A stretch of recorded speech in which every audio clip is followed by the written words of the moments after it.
Everybody, last but not least, our final session for the day. We have heard multiple mentions already today of Social Feed Manager, which is a tool created by archivists, for archivists, to collect social media data through the API to form collections for use by institutions, by researchers. And we're going to hear it straight from the horse's mouth, so to speak, from Laura and Dan from George Washington University, beaming in all the way from Washington, D.C. So I will let them speak for themselves and stop going on about it. If I can, you say something quickly so I can make sure the audio is working, Laura. Good afternoon. Great. I will pass over to you. Great. Thank you, Sarah. Thank you so much for the opportunity to speak with you today. It's a great program that DPC's put together, and I know I've enjoyed watching the web stream so far from DC. So my name's Laura Rubel. I'm a software development librarian at George Washington University. I'm Dan Kirshner. I'm also a software developer and librarian here at GW. It's great to hear that some of the terms we'll be using have been queued up already, but hopefully we'll be able to continue to develop those ideas. Great. So we're planning to talk for about 35 minutes or so, and then we'll have time for questions afterwards. I'm looking forward to hearing what's on your mind. Let's see, so let me get my slides going. Yeah, so Sarah gave a great overview of this topic just after lunch, and you've seen some of the tools available already. And here's what we're planning to cover in our brief time with you today, drawing on our experience working with social media data since 2012. We'll be discussing the technical affordances of Twitter's API, focusing on Twitter because it's the platform most accessible to harvesting and which has been of most interest in our experience. And next we'll walk through a tool we've developed here at GW called Social Feed Manager. And then we'll address ethical, legal, and privacy aspects of social media archiving. So this is how we as humans see social media on the web. I don't spend a lot of time looking at Theresa May's account on Twitter, but if I did look it up, this is what I would see in my browser. And just as an aside, I have to say the best part of this is that baby's face in the top header poking out. You know, this is the same account as data. There's a huge amount of metadata available with each tweet on the web, and this is it transformed into a tabular Excel format. So our focus in this presentation is going to be on collecting social media as data. This is just another view of that same data from Theresa May's account. That's especially useful in the context we're discussing today. You also saw this in the file that Sarah showed from the self-archiving Twitter output files. So I'll turn it over now to Dan to discuss all this in more depth. Yeah, so as Laura mentioned, what we're looking at here is at least part of a single tweet in its native format, which we're going to go into more momentarily. And the entire tweet actually would take about 20 screens worth if we didn't cut it off.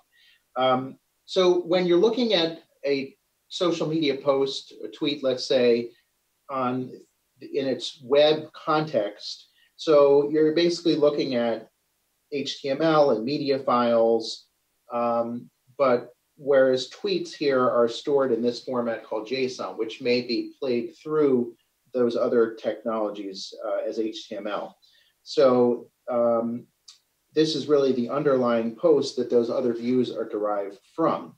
And I believe the same is true for other platforms, at least that we've encountered, whether it's Instagram, Facebook, that the underlying representation is usually in JSON format.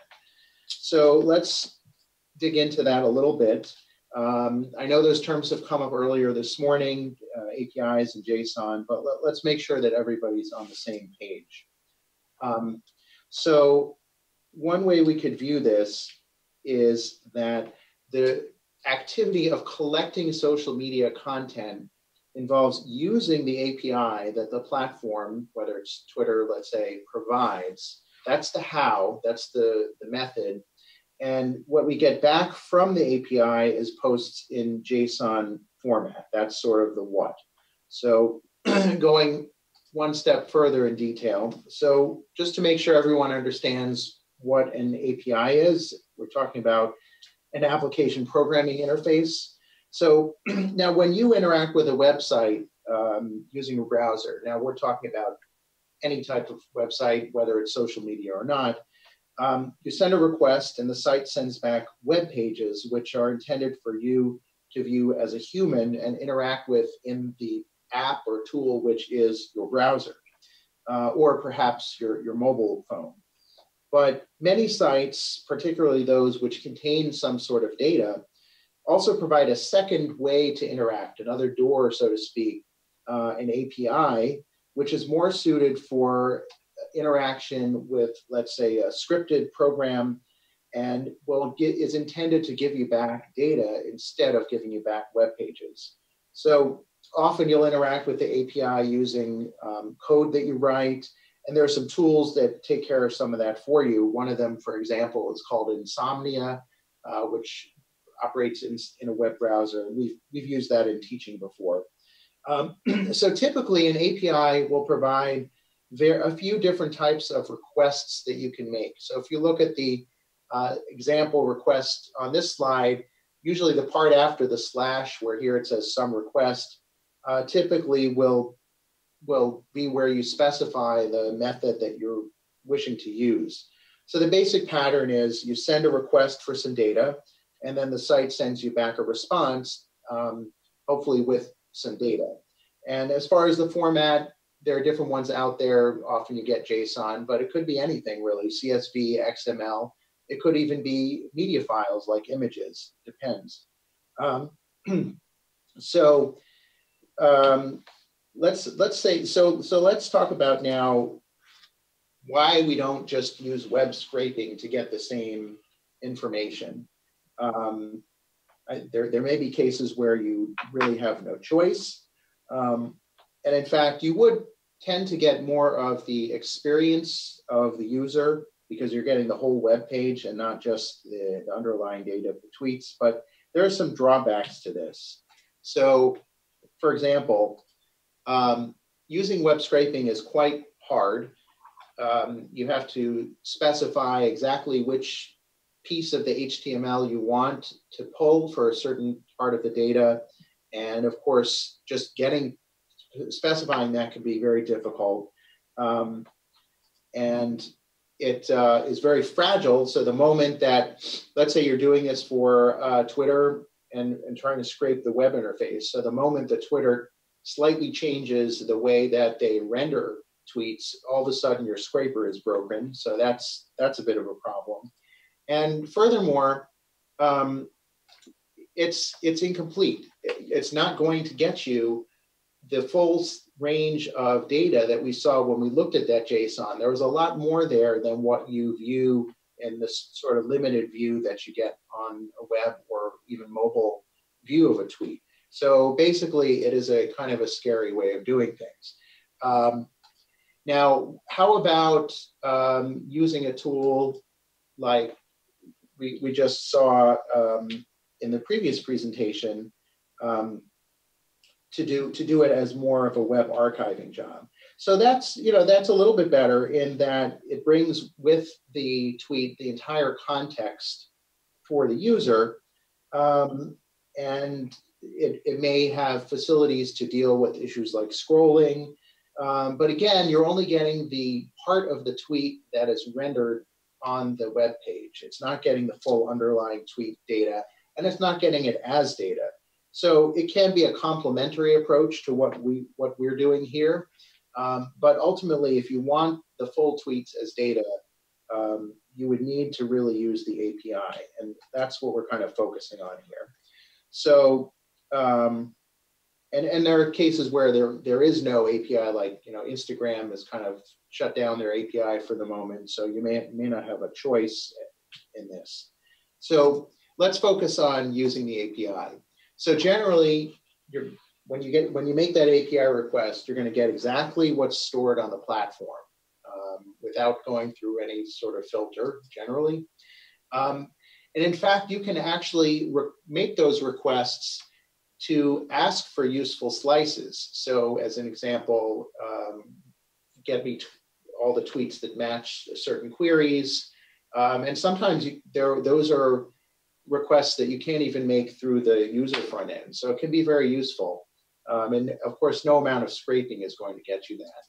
And lastly, as we've seen, we get the data in a structured format that make it easy to analyze. So in addition to the use case of archiving, here at GW, at least as a research institution, we have many, many projects who've approached us to use SFM to get tweets as data in order to conduct various kinds of analysis. So this works very well for that. Okay, so we've described kind of the method, which is the API, but let's focus a little bit on JSON. I know it's been brought up earlier today. Just a brief refresher on what it is. It's JavaScript object notation, totally independent of JavaScript, so don't get hung up on that. And it's essentially a way to express data as key value pairs. So you see there are enclosing curly brackets and then key colon value and then comma separated pairs of those, where the keys are always strings. The values may be one of many types. So you can have a string, text in quotes, you can have numbers, true or false. You can nest an entire other JSON object with curly brackets and everything. You can have, instead of a single value, you can have a list of values associated with a given key, and that would be denoted with square brackets.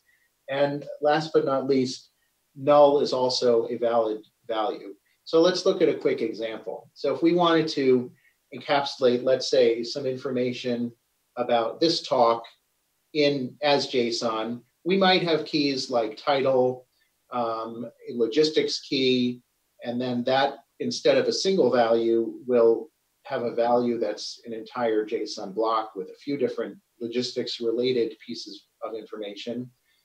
We would have an awesome key, which of course has a value of true. I'm not there, so I don't know kind of what's being served for alcohol. So the wine list is just an empty list. Maybe it's coffee and biscuits, is what I heard. Well, then definitely empty there, but perhaps we should have a coffee varieties. And then the presenters are a list of values, because that's Laura and myself. So let's apply this now to the case of tweets. So Twitter has a well-defined set of keys and values that you will expect in a tweet. And of course, they have documentation where you can read about that. That's their data dictionary. So let's look at a single example. Here's a tweet that I pulled from a recent, this is from the GW Columbian. That's our Columbian College of Arts and Sciences. They have a pretty active Twitter account. Here they're congratulating a couple of recent graduates who were named to the Forbes under 30 lists.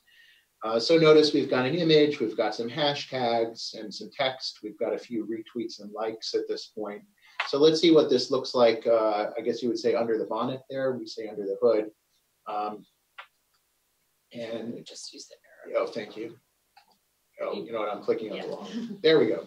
So this is not the whole thing, but I've kind of grabbed as much as I could fit on 2/2 of the screen. So we see here that we have data like the exact UTC time that the tweet was posted. Every tweet gets a long numeric ID that's unique to it. Here we've got the text, and let's see. So Twitter will pull out the hashtags for you and tell you exactly what position they're in. So media files that are referenced in the tweet. So the picture that you saw actually gets its own unique URL. So if you wanted to go just to the image, and we've actually had researchers who are more interested for their research purposes in the types of pictures that people post in tweets. And so in that case, we were able to just pull out all the media URL values in the tweets. So that can be useful as well. I think it's cut off here, but the number of likes and retweets, etc. And notice also here we get an entire block called with the key of user. So this gives us all the information about this account, which in this case is the GW Columbian College. I think at the time the tweet was created. So the self-described location, the number of friends and followers that this account has. So there's really a lot packed in here that captures kind of the whole context of the tweet. Notice there's a key called geo-enabled. So this account has geotagging turned off, but we'll talk about that in a moment. So it's pretty rich here. So the methods that the API provides for collecting tweets, there is actually a very long list if you go to the link here at the bottom of the slide. But the ones that we've found to be the most useful in this type of work really comes down to a list of 4. So there is a method Twitter provides called get user timeline. So that's basically give me all of the tweets on this specific account. So you would scroll down all the way. And what that gives you, it doesn't give you everything going backwards in time, but it will give you up to the most recent 3,200. So a very frequent tweeter, that's not going to get you too far back in time. But someone like myself, that gets you more than to the beginning of my account, because I don't tweet as frequently as some others. Search is going backwards in time about 7 to 10 days. So we find this useful when an event starts, like an earthquake, let's say, and we missed the beginning of it, but we can use search to kind of go back a few days and fill that gap. Now, filter stream is the method that you would want to use going forward in time from now. And you can specify a query like, give me any tweets that are coming out from any accounts that match either these words and or these hashtags or mention these users. So you can have a fairly rich query there. And that's been useful as well for collecting on hashtags. Unfortunately, you can't go back in the past with this beyond what the search method gives you. There's another method which I would caution you on because it does create a lot of data, but Twitter will provide, I believe it's 0.5% sample of all tweets. We do actually have that running right now. It creates quite a lot of data. So when we've run that for limited durations, not infinitely. So you can see how those get you kind of useful slices of data. All right. So a quick word on geotagging, because it's something that everybody likes to ask about. Geotagging, meaning where your latitude and longitude is picked up from your phone and built into the tweet, that's an opt-in. So very few people even know that you can turn that on, let alone do turn it on. So we find anecdotally that about 2% of tweets, if that much, have that turned on. My personal observation is sometimes famous people, like to have that on to show where they're on tour, things like that. Still, though, even 1 or 2% of a huge number of tweets, of 1 billion tweets, may be something of research value. And the API support around that is pretty good because you can ask Twitter to get you back tweets within a certain box or actually within a certain circle as well. So let's take a quick look. So what we've done is built a piece of software to take care of all of the housekeeping of using the Twitter API and making it pretty easy, even for people who are not as technical. So just a quick background of how this developed. Several years back, one of our colleagues heard about a professor in the media studies department who was actually having her graduate students copying and pasting tweets literally from the web interface so that they would have them available for research. And he suggested, hey, maybe we could use the API instead of that very tedious method. And so a few grants later, from the help of IMLS here in the US and NHPRC, and we even had a grant from the Council of East Asian Libraries to add some Weibo capability. So we've been able to build out a web application, which we found to be very useful. And we've been running this kind of generation of it in production for about 2.5 years. So it's fairly mature. So let's, rather than clicking through the actual application, I've got some screenshots just so we can move a little more quickly. So we're not going to get any prizes for exciting interface, but it's that's not the intention. So we are running this locally within our university, so you have to be on the network to set this up. But the software is open source, and it has a pretty robust set of documentation, so others can and have in fact set this up at their institutions. So you see there's a sign up link for new users, and you log in, get an account, and the next thing you need to do is connect a Twitter account, because SFM needs credentials in order to make requests from the Twitter API. So it's going to make those requests as you. So when you click this button, it actually takes you over to Twitter where you log in. Twitter passes back not your actual login password or anything, but it gives a set of keys, which are strings essentially, that SFM is going to use on your behalf. So the next thing we need to do is obviously create a collection set. So a collection set is really a container for related collections. So the next thing we do is just fill out some metadata about the collection set. So let's say, for instance, we're more interested in looking inward and collecting accounts that are official George Washington University accounts. Let's say we're building this into the university archive just to capture life at GW right now. So the next thing we'll do is create one or more collections.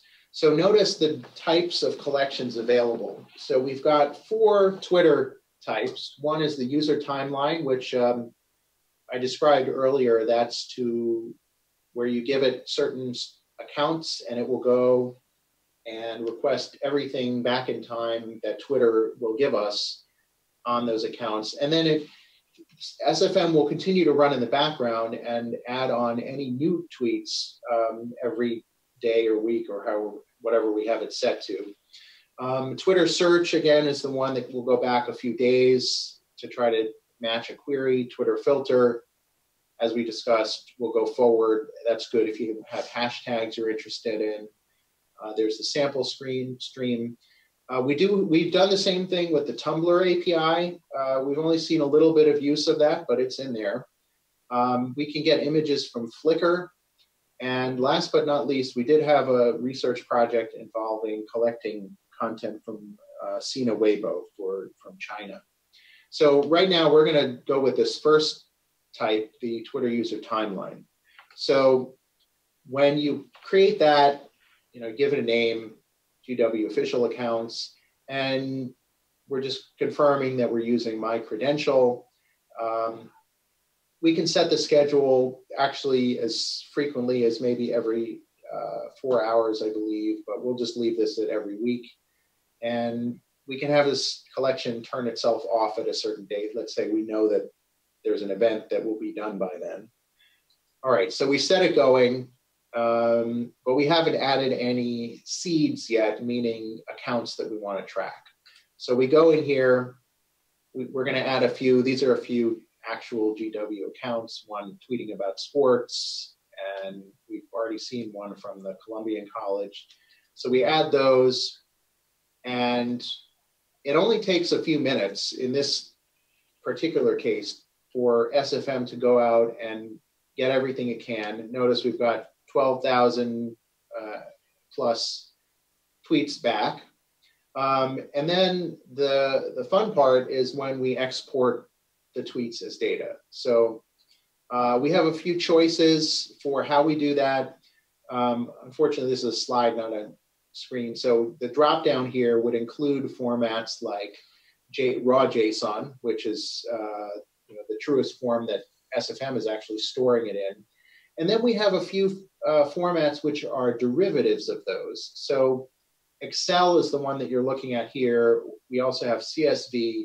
So if you recall, the JSON is kind of nested. But what we do here for Excel and CSV formats is we flatten it out so that each tweet is one row, and we pick out the kind of relevant fields and try to flatten it. And then we can bound by the dates of items, which can be very useful. And I'll show you what it looks like when we actually do the export. So after a few minutes, it will run and do the export, and you get back two files. One is sort of metadata provenance information about this export to record what were the settings that we actually chose when we requested the export, so we know the parameters that went into generating this export. The second file is the actual export, which in our case, we requested an Excel file. So just to look at that, I've just sliced off, now this really is all one row, but I wanted the font size to be sufficient. Just the top 6 rows, but really this, we had 12,800, so it would be much longer. So just a quick tour of the types of variables that we see here. So we've got the unique ID, the URL, which would, if you wanted to see the tweet in context, you could click on that to see the URL. Create date, the user screen name, and of course the text is the key part of it. We're able to classify just based on what Twitter gives us, whether this is an original or a retweet. We've had people doing research on interaction between users on Twitter, so retweets are of interest. The hashtags, as you may have noticed, Twitter pulls them out into the data separately, so you don't have to actually look through the text. So those are there. I had mentioned media files have their own URLs, so those are there. If the user included links out to other resources outside of Twitter in the text of the URL of the tweet, those will be pulled out here. So we've had people interested in what are people linking to from their tweets. So that's all in this column. The favorite counts, so you can easily look through here and see which are the tweets that actually garnered a lot of attention. Those might be of more interest to you. In this case, the tweet was a retweet of a different tweet, so it gives you the ID of the one that it was retweeting, so that could be of interest.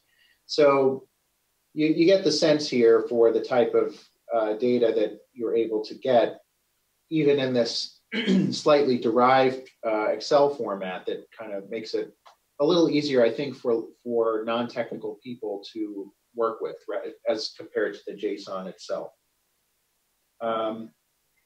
Okay, so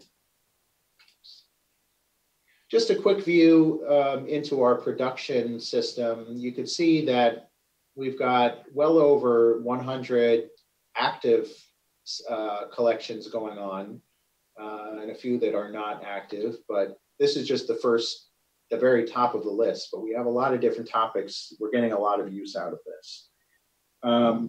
So what does it take to actually run something like this at your institution? Well, I'll tell you what we're doing.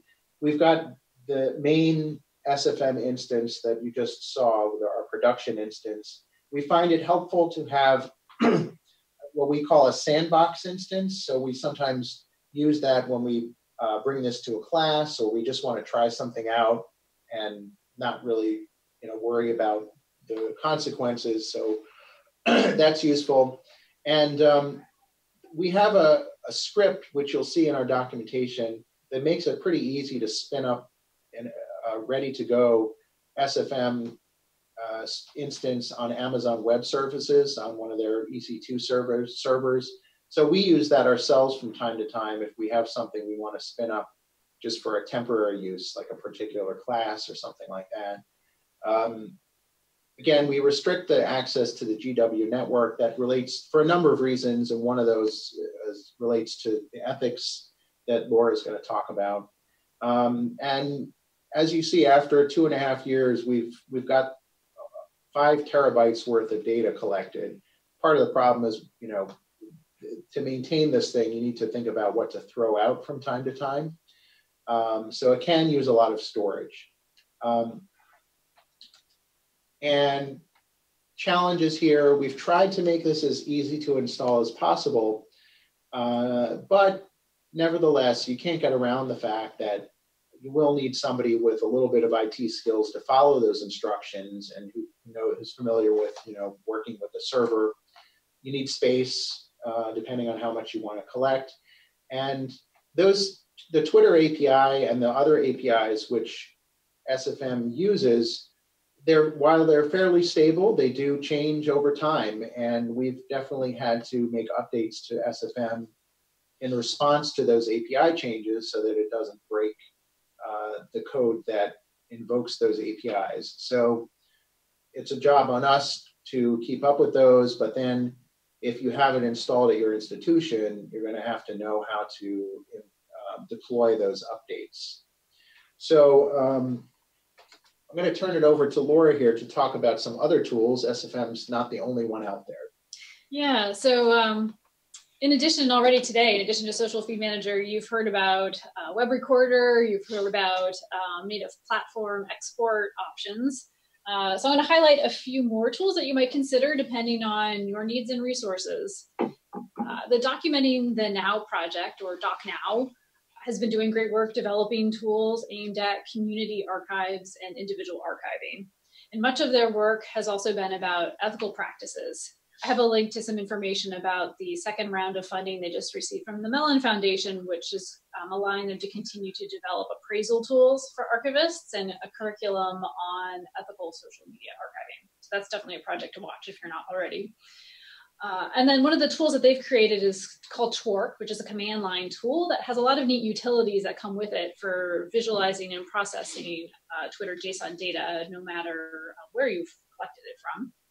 They've also created Hydrator, which is a desktop app, which will let you get full tweets back from just a list of tweet identifiers. Tags is a Google Sheet with embedded code to connect to Twitter search and user timeline APIs. And there also are commercial tools, which I'll discuss briefly in a moment. But I should note that any tool which involves connecting to Twitter's APIs will require you to have a Twitter developer account now.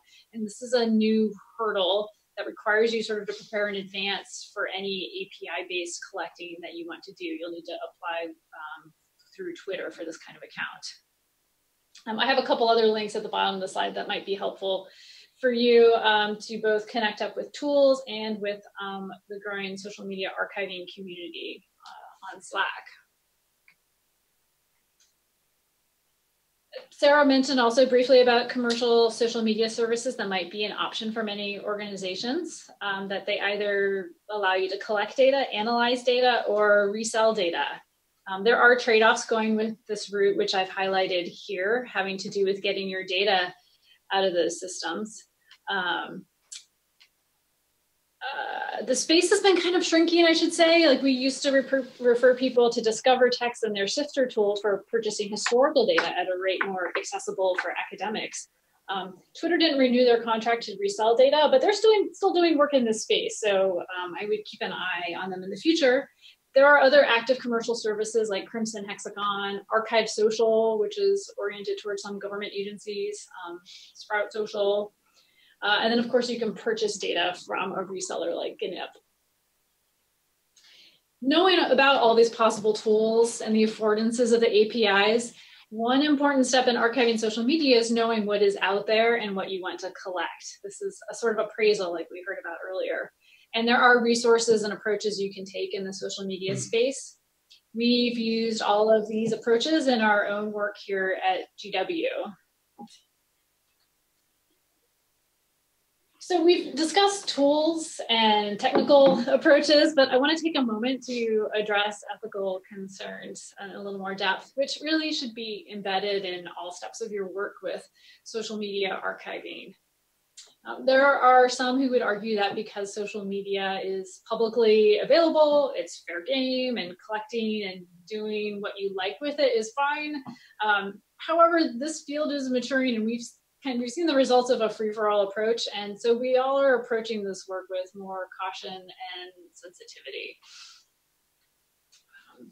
One guiding principle in our work is that social media data comes from people. In many cases, you do not have explicit permission from the creator of the social media to collect it. And if you or future users of your archive are planning to use this data, you should consider the impact on the creator of that material that you've collected in your archive.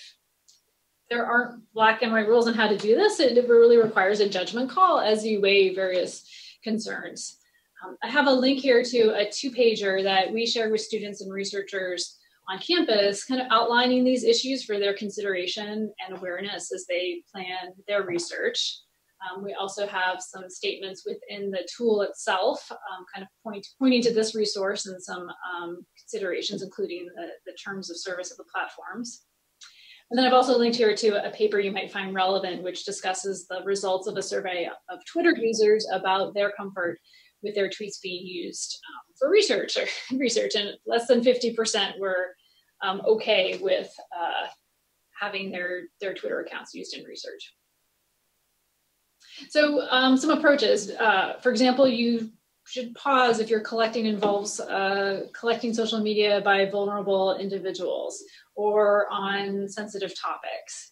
Geography-based collecting might also raise concerns or put social media creators at risk or unnecessarily affect their privacy, particularly if you're collecting around activist topics. By making particular tweets or posts public in research or other materials you might share, you're shining a light on a person in a way they likely did not anticipate. So what might be the effects of that? Something you could ask yourself.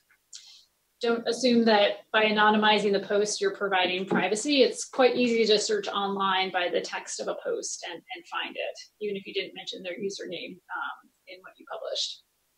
And then respect that if a private citizen has deleted a post, you should likewise not share it further. Consider whether it still belongs in your collection.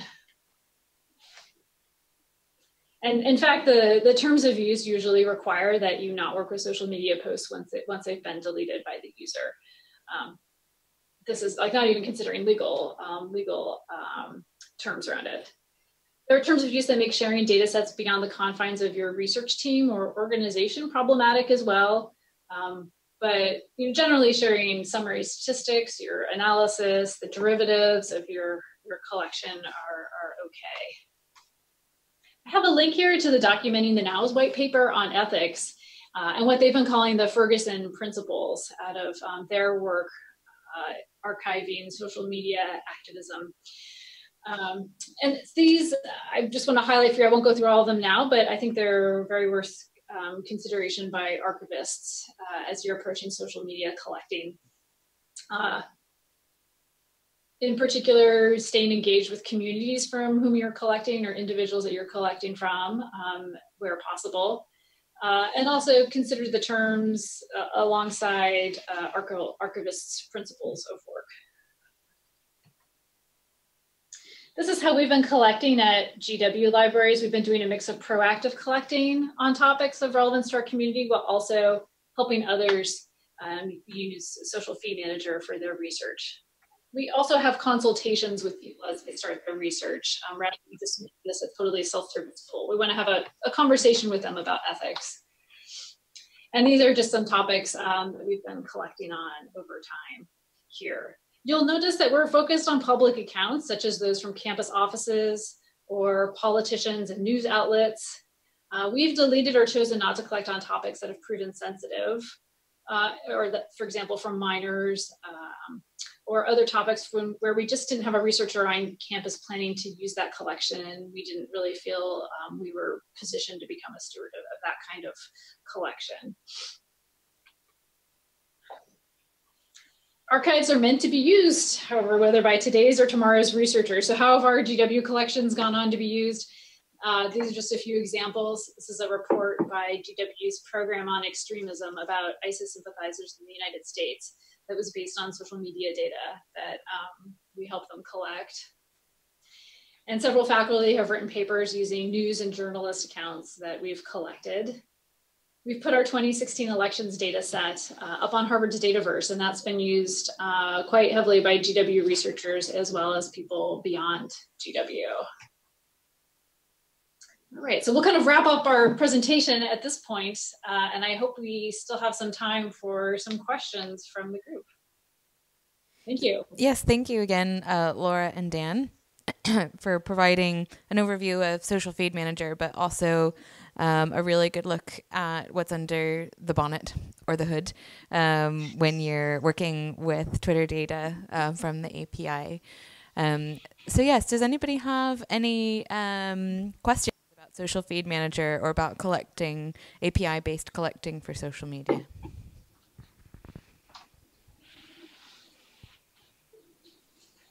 Anything you'd like a little bit of clarification on or like to see again? Tim? Tim Gollins from the National Records of Scotland. I'm sorry for the incredibly geeky nature of this question. In the JSON you showed right up front, there were two types of ID, I noticed. You had an ID and then you had an ID string. And the values in the ID string and the value in the ID were different. And I thought, that's a bit odd. And I wondered why that might be.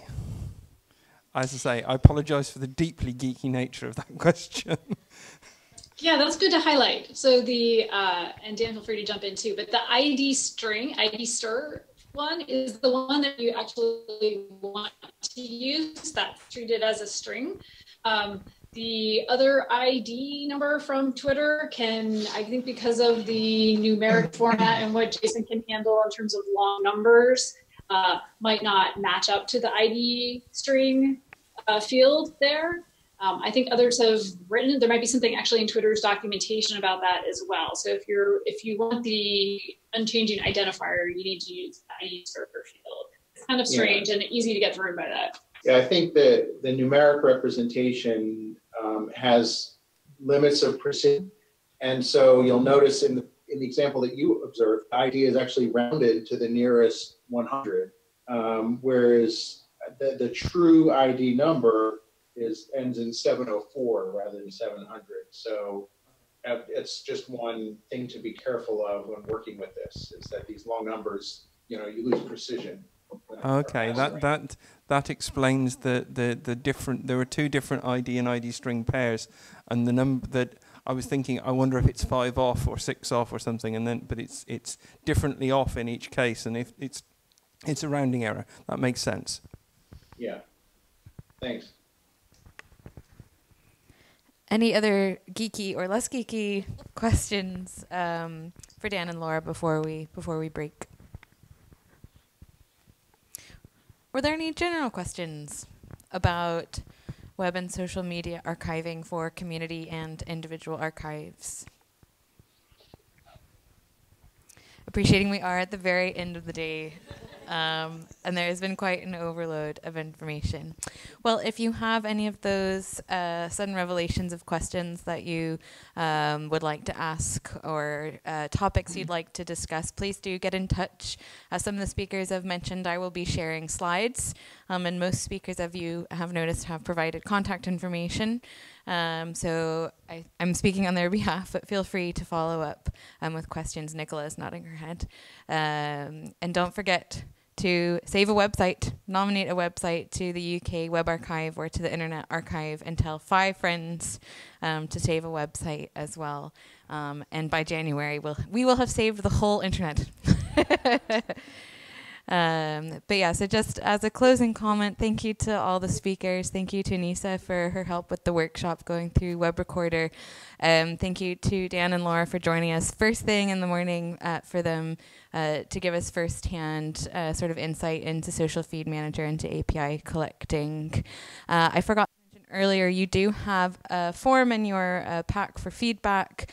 If you had some thoughts or some things you would have liked to have seen included in the topic for today that weren't touched on, we do read these very carefully. We feel every rating and every word in the feedback forms.